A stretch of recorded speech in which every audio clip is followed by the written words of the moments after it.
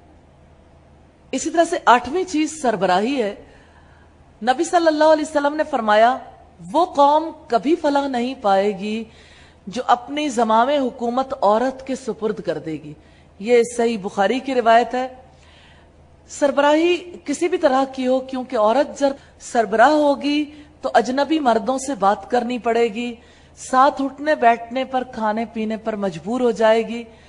جیسے عورت کا معاملہ پیش آئے گا وزراء سے، قاضیوں سے، اسی طرح سے پولیس ڈپارٹمنٹ کے لوگوں سے، اور ڈیفرنٹ ڈپارٹمنٹس جتنے بھی ڈیل ہوتے ہیں ان میں مردوں کی کثرت ہوتی۔ اب اگر مردوں کے ساتھ ہر وقت کا واسطہ ہے تو ظاہر ہے کہ اس کے اپنے جو فرائض ہیں، اپنی ذمہ داریاں ہیں، ان کا پورا کرنا ممکن نہیں رہے گا۔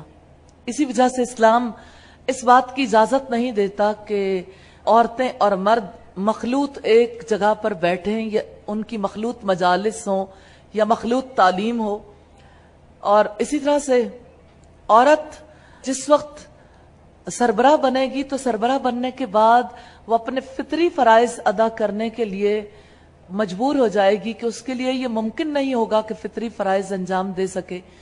اس وجہ سے یہ سربراہی ایسی ہے جس کی وجہ سے یعنی سوسائٹی میں عورتوں کے معاملات میں اور گھرانوں کے معاملات میں خلل آئے گا۔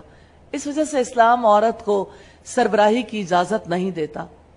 عورت اگر جہاد کے لیے نکلنا چاہے تب اس کے بارے میں اسلام کیا کہتا ہے؟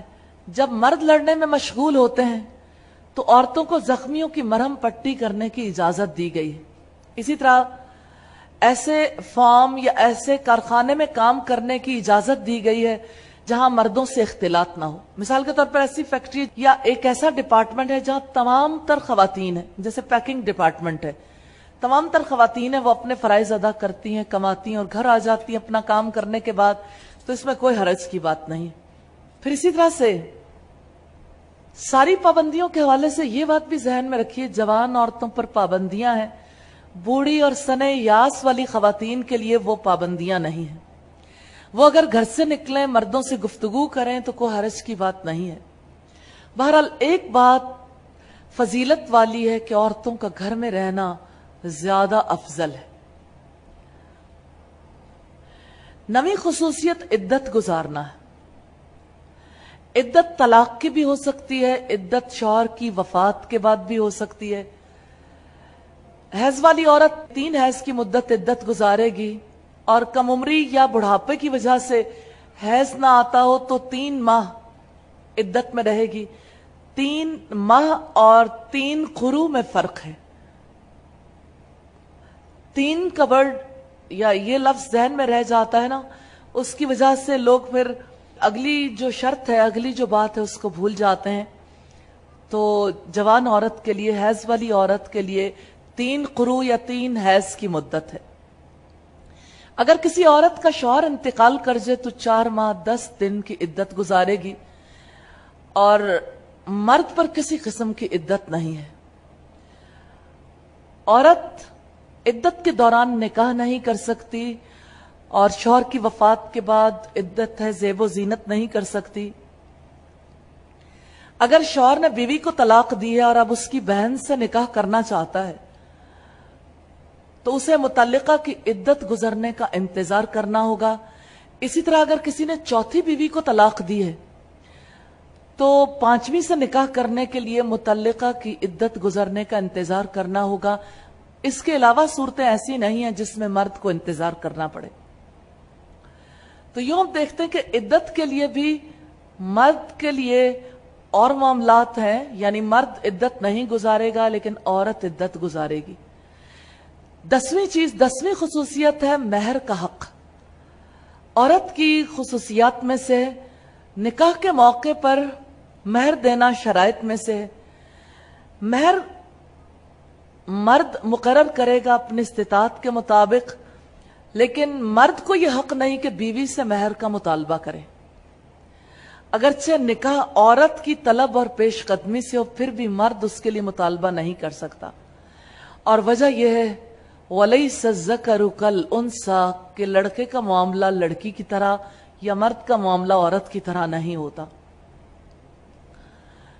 یہ سورہ آل عمران کی آیت نمبر 36 ہے۔